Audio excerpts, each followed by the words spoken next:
Bien, je pense qu'après les indépendances, ce n'était pas la priorité des gouvernements. Donc les salles ont petit à petit disparu dans l'indifférence générale. Et puis, depuis quelques années, mais c'est très récent, hein, donc il y a des cinémas qui s'implantent, donc des cinémas qui sont des filiales des cinémas de France ou européens de manière générale, parce que je dirais que les millionnaires ou les milliardaires africains n'ont peut-être pas envie d'investir dans des salles de cinéma, ce qui est dommage parce que je crois que c'est vraiment un avenir.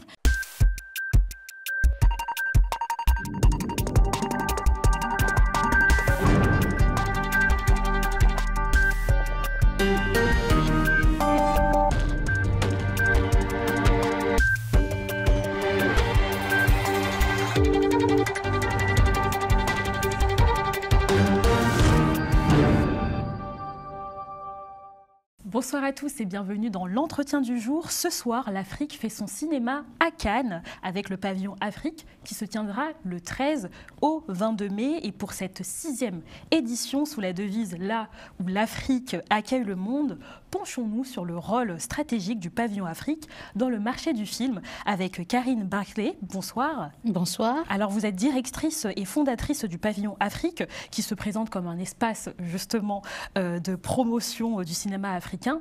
Cependant, son impact réel est-il vraiment mesurable en termes de visibilité et de distribution des films africains à l'international?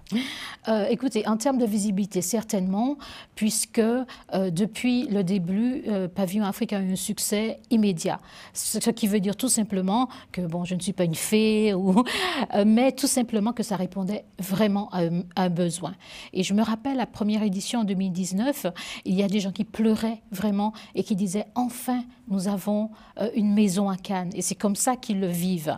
Et donc, vous avez donné donc, la devise de Pavillon Afrique, c'est là où le monde, là où l'Afrique accueille le monde. Et le monde constitue jusqu'à présent une soixantaine de pays, environ 29 pays africains. Donc, en termes de visibilité, oui. En termes de distribution, c'est plus mitigé, puisque, bon, on a réussi quand même à avoir de la distribution aux États-Unis à certains endroits, mais c'est encore un peu compliqué d'avoir des films africains. Donc, les distributeurs me disent oui, donc s'il y a l'accent, c'est compliqué, il faut... Bon, voilà. Donc, il y a peut-être des petits ajustements à faire, mais on y travaille. Et dès la première journée du 13 mai, vous allez rendre un grand hommage à un grand réalisateur malien, Souleymane Cissé. Quelle est la symbolique justement derrière cet événement, et en particulier pour le cinéma africain? Eh bien, tout simplement, on doit honorer les anciens, ceux qui ont tout simplement tracé la voie. Et il fait partie de ceux vraiment des anciens qui ont mis en place, qui ont créé un cinéma avec une identité forte. Parce que il faut dire que c'était un peu plus compliqué à cette époque-là, mais comme d'autres, il a vraiment créé quelque chose. Et il est décédé là en février, et il nous a semblé vraiment incontournable de lui faire hommage. Et donc sa fille sera là, Fatou Cissé, avec un film qu'elle a fait d'ailleurs sur son père, hommage d'une fille à son père. Et justement, son engagement politique et social est au cœur de ses films. Est-ce que vous pensez que cet aspect est toujours aussi central dans le cinéma africain contemporain, cet aspect justement politique, social, revendication? Je pense que ça l'est moins, ou de manière un peu plus subtile. Parce qu'on dit souvent, oui, les Africains ils préfèrent des comédies. Mais à cette époque, regardez, dans les années 60, il y avait des sujets qui étaient très pointus, qui étaient très sociaux, qui parlaient vraiment de l'âme.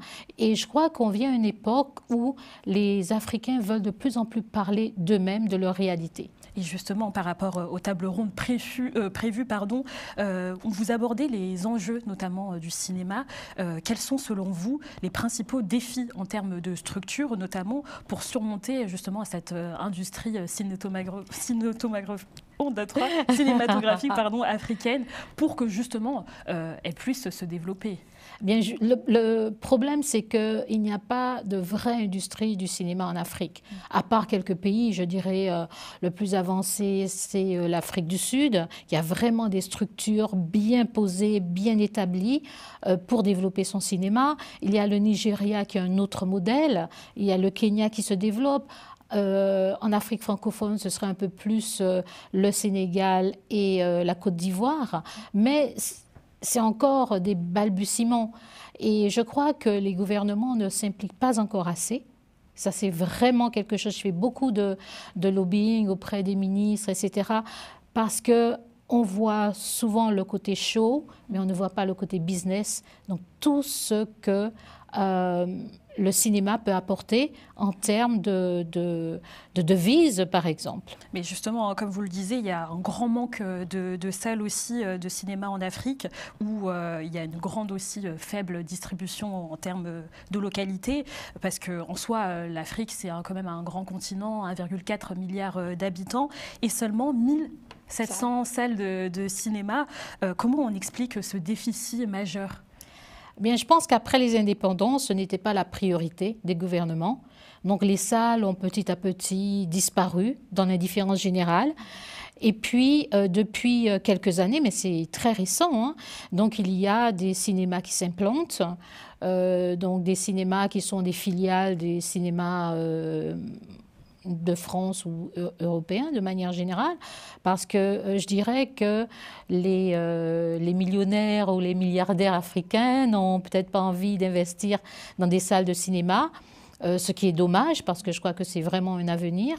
Et d'un autre côté, en termes d'infrastructure, c'est un peu compliqué pour les professionnels du cinéma sur place. Et c'est votre justement objectif un peu du pavillon Afrique de faire venir des investisseurs, en tout cas de les... Oui, on fait venir donc des personnes qui peuvent investir dans des films parce que en général, quand on est cinéaste en Afrique ou dans le monde, hein, ce qui manque, c'est l'argent et la distribution. Donc chaque année, nous avons un panel sur la distribution, un sur également les finances. Et cette année, nous avons quelque chose de pointu, ce serait des financements alternatifs, soit par les NFT, soit par l'intelligence artificielle. Par mille moyens, nous avons des experts qui vont vraiment faire une approche innovante du financement. Et revenons un peu sur justement la distribution de ces films africains, la visibilité, étant donné que seulement 2% des films soumis à la quinzaine des cinéastes en 2024 venaient d'Afrique. Comment justement le pavillon Afrique peut-il encourager une grande participation et représentation du continent africain à ce stade-là ? Je crois que c'est déjà en abaissant des barrières.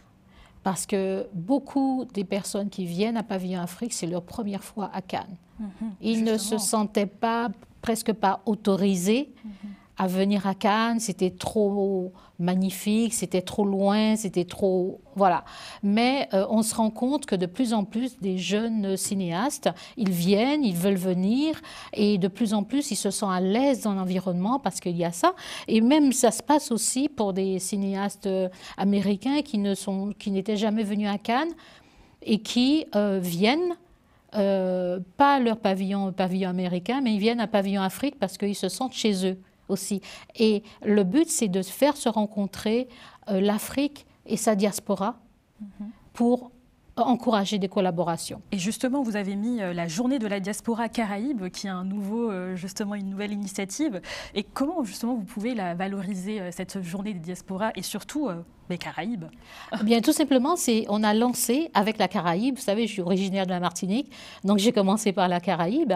Mais chaque année, donc, il y aura une journée de la diaspora et on va découvrir un pays, une région. Là, c'est la Caraïbe. Et encore une fois, ça suscite de l'intérêt. Est-ce qu'il y a déjà beaucoup d'Antillais qui travaillent en Afrique, dans les médias, dans le cinéma, etc. Mais aller plus loin, apprendre à se connaître un peu mieux et se dire, bon, mais voilà, on pourrait faire un film ensemble, soit dans la Caraïbe, soit en Afrique. Et quel justement impact ça pourrait, que l'industrie cinématographique pourrait générer? L'UNESCO en soi estime à 20 milliards de dollars par an si justement cette industrie-là était exploitée. Alors comment mettre en avant des actions concrètes justement pour atteindre ce potentiel-là économique? Le problème, c'est le si. Les 20 milliards, c'est si vraiment des actions sont mises en place. Ça ne va pas arriver par hasard. Et là encore, je vais parler des autorités politiques qui doivent vraiment faire un effort.